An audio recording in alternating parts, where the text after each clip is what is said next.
One of the really interesting things about AI music generation at the moment is that there's a lot of doom and scaremongering about it. And some of it rightly, there are big ethical issues involved. And obviously, there's also things like the threat to jobs, to creative labour. So we need to try and create a future for it that is the one that we want to see. So AMY is the artificial musical intelligence. This is the deep learning system that we've produced at the university.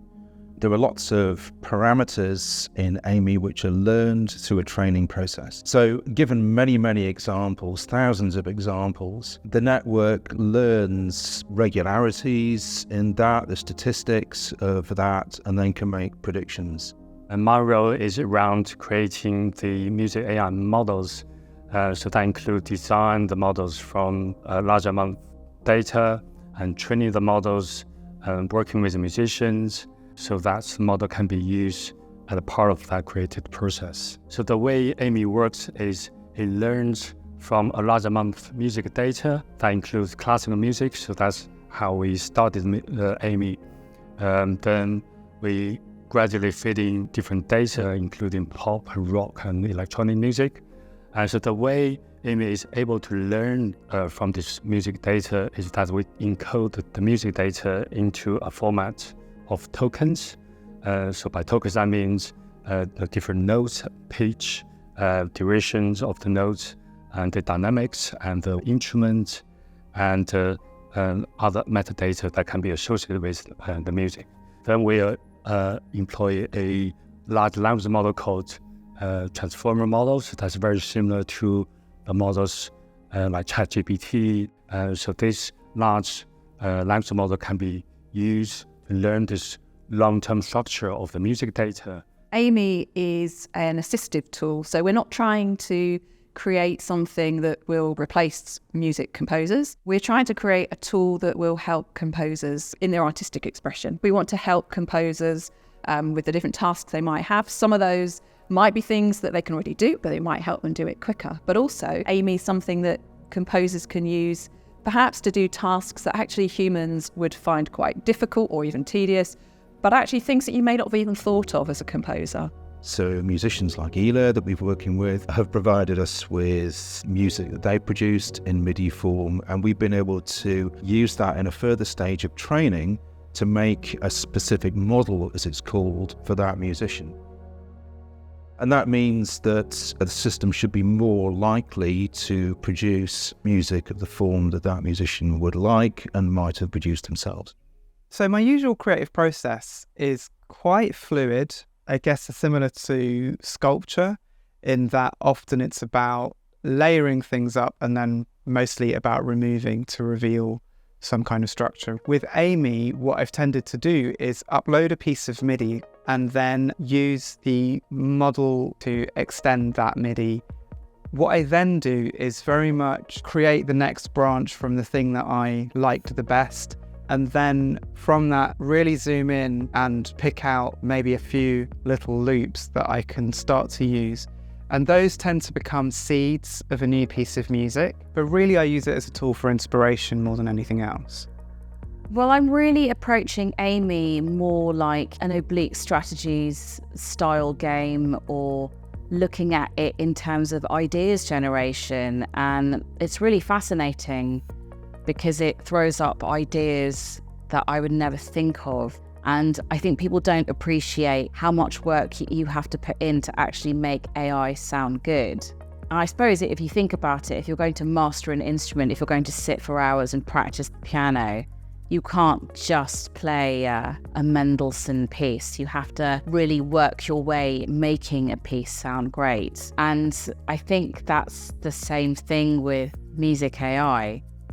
So I kind of think for me, the interesting thing about AI is always, can it make me more human, maybe? What can it teach me about myself, my own process? And what do I want it to do that I can't do myself, or maybe don't enjoy doing myself? So in a way, it kind of acted like a little bit of a mirror or like a second self that I could kind of spar with, and it would give me ideas that were sort of similar or within keeping to what I would do because it's been trained on me. But equally, it's strange as well because often it will give you things that you really would never use and, don't like.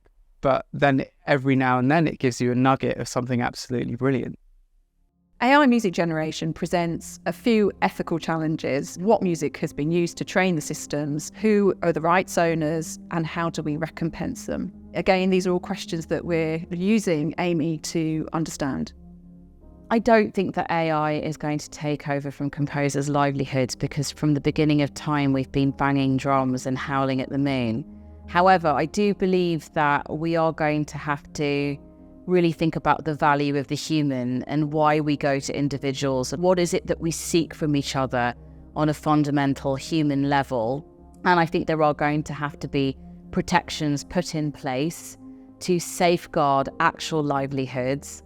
And I think that if you are just composing just through AI, there's going to have to be disclaimers. And I would also say there's an issue around how well the material that a system is trained on represents composers or people as a whole, humanity as a whole. Obviously, most AI is being trained on Western classical music, mostly composed by men and mostly composed by people who are white and from a particular class background as well. So the more that we can also explore different cultural traditions, different musical traditions, but also music that's created and therefore will represent better women, people of colour, other gender minorities, people with disabilities, people of different ages, etc. I think the ideal future of AI music for me is software or the AI music that can be accessed by a lot of people, encouraging more children into using AI technology. For me, that would be a fantastic result, a software that had easy access. So what would be the best AI music future for me? Well, it would be one in which there was AI music generation systems which were fair and transparent, and where these music generation systems were clear and crediting where their data comes from. I would say that the best digital future that I could sort of imagine with AI would be one where I can compose a piece of music, but then use AI to extend, generate, fill in the parts that I cannot, but also create structures. And my particular vision would be to be able to almost grow music. So rather than build it and construct it, that you can create the seeds as a composer and then have a system that can actually grow that composition in ways that you can direct and define and lead. So I think the best future for me for AI systems is one in which you see human musicians actually being taken to new places that they might not have explored musically had it not been for AI. And I think the work that we're doing with AI is extending what musicians can do, I hope, rather than kind of replacing it. I think that would be a very sad outcome for AI music if it was about replacing musicians.